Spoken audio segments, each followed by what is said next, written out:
پسند آ رہی ہے تو اس کو پورا کر لوں. کیا کہہ رہا ہے بیٹا کہ بابا مجھے وہ شخص سزا دے جس نے نہ اس وقت پی ہو جب وہ حلال تھی, نہ اس وقت پی ہو جب وہ حرام قرار دے دی. بیٹا کیا کہہ رہا ہے عامر بھائی دورہ کہ نہ اس وقت پی ہو جب وہ جائز تھی, نہ اس وقت پی ہو جب وہ حرام قرار دے دی. 3 دن تک تاریخ میں نہ ہو, میں ذمہ دار ہوں, ویڈیو بن رہی ہے.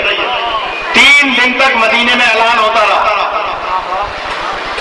کہ وہ شخص میدان میں آ جائے جس نے نہ پہلے کبھی پی ہو نہ بعد میں کبھی پی ہو.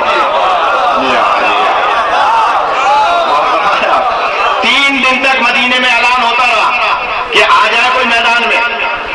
تیسرے دن ظہر کی نماز کے بعد پورے مدینے سے صرف 3 افراد گھر سے باہر نکلے جن میں ایک باپ ہے اور 2 بیٹے ہیں.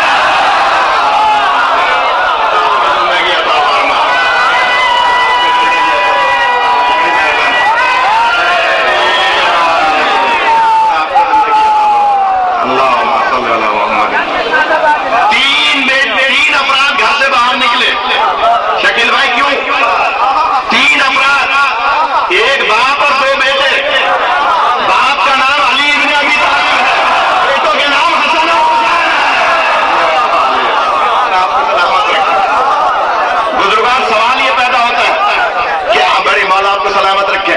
سوال یہ پیدا ہوتا ہے کہ 3 دن تک مدینے میں اعلان ہوتا رہا, مولا علی اور حسن حسین علیہ السلام پہلے دن باہر کیوں نہیں آئے؟ دوسرے دن باہر کیوں نہیں آئے؟ یہ تیسرے دن کیوں باہر آئے؟ تاکہ یہ ڈاکٹر پورے اسرار تک روایت پہنچ جائے کہ اگر مدینے میں کوئی ہوتا بھولا بھٹکا بھی تو 3 دن میں تو کوئی باہر آ جاتا.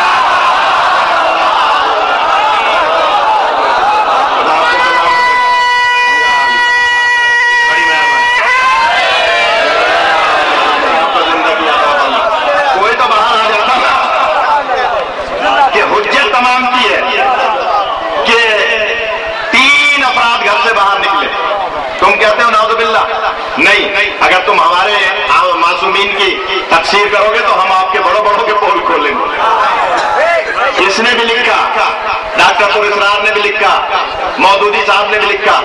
وہ دلیل دینے جا رہا ہوں, بھولیے گا نہیں کہ جب آخری دور آئے گا, کیا بات کہی تھی میں نے کہ حضرت عیسیٰ علیہ السلام مسلمانوں کو بلائیں گے اور کہیں گے کہ مسلمانوں آؤ میرے پاس. تو مسلمان آواز دے کے کہیں گے یا عیسیٰ نماز پڑھائیے. یہ کس نے لکھا؟ ڈاکٹر پور اسرار نے بھی اور علامہ مودودی نے بھی, کہ حضرت عیسیٰ سے مسلمان کہیں گے کہ نماز پڑھائیے. اور وہ دلیل یاد رکھیے گا, جو ختم نبوت کا قائل نہیں ہے, جو امامت کا قائل نہیں ہے, وہ ختم نبوت کا قائل نہیں ہے. یہ دلیل دینے جا رہا ہوں, جو بھول گئے سو گئے میں ان کا ذمہ دار نہیں ہوں, کہ حضرت عیسیٰ علیہ السلام سے مسلمان کہیں گے نماز پڑھائیے. حضرت عیسیٰ مسلمانوں کے کلمے کو بچائیں گے یہ کہہ کے کہ نہیں میں نماز نہیں پڑھاؤں گا, تم امام کو بلاؤ. حضرت عیسیٰ یہ جملہ فرما کر دنیا والوں پہ ثابت کر رہے ہیں کہ جو نبوت کے بعد امامت کا قائل نہیں ہے وہ ختم نبوت کا قائل نہیں ہے. آپ کو زندگی عطا فرمائے یا ورنہ آپ کو سلامت.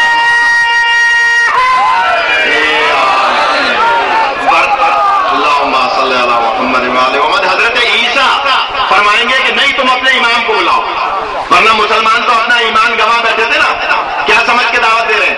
حضرت عیسیٰ ہے کوئی ابراہیم علیہ السلام نہیں ہے کہ ان کے پاس نبوت بھی اور امامت بھی ہے. ان کے پاس صرف نبوت ہے. کلمہ پڑھ رہے ہیں آپ ہمارے نبی کا, نماز پڑھوا رہے ہیں حضرت عیسیٰ سے. منافقت اسے نہیں اور کسے کہا ہے؟ آپ حضرت عیسیٰ سے کہیں گے, دونوں نے لکھا کہ نماز پڑھائیے, کیا سمجھ کے کہیں گے؟ نبی. اگر نبی سمجھ کے کہیں گے تو کلمہ تو ہمارے نبی کا پڑھ رہے ہیں, نماز حضرت عیسیٰ سے پڑھوا رہے ہیں. تو پھر نہیں, حضرت عیسیٰ یہ جملہ کہہ کے یہ دلیل قائم کریں گے کہ امام کو بلاؤ. اس کا مطلب ہے جو ختم نبوت کے بعد امامت کا قائل نہیں ہے وہ ایسے ہی حضرت نبی عیسیٰ کو دعوت دیتے ہیں کہ آئیے نماز پڑھائیے، اس لیے کہ امامت کے قائل نہیں ہے۔ اور جو امامت کے قائل نہیں ہوتے وہی اس قسم کی احادیث وضع کر لیتے ہیں، گھڑ لیتے ہیں کہ میرے بعد کوئی نبی ہوتا تو فلاں ہوتا۔ یار اب آپ سو گئے تو میں کیا کروں؟ جو ختم نبوت کے بعد کیا تھا، ناراض تو نہیں ہے، جو ختم نبوت کے بعد امامت کے قائل نہیں ہے وہ اسی قسم کی احادیث گھڑتے ہیں کہ میرے بعد کوئی نبی ہوتا تو فلاں ہوتا۔ ہوتا کیسے؟ کیسے ہوتا؟ اگر میں ابھی اعلان کر دوں کہ میرے بعد یہاں علامہ طالب جوہری صاحب قبلہ خطاب فرمائیں گے تو آپ سب کہیں گے کہ مولانا کیا کہہ رہے ہیں آپ؟ کیا آپ کو اپنے منصب کا نہیں پتا؟ آپ کا منصب کیا ہے؟ مثلا کہ آپ آخری خطیب ہیں، آپ کو اپنے منصب کا نہیں پتا؟ اگر رسول پاک یہ فرمائے کہ میرے بعد کوئی نبی ہوتا تو فلاں ہوتا، تو نعوذ باللہ کیا نبی کو اپنے منصب کا نہیں پتا کہ میں آخری نبی ہوں؟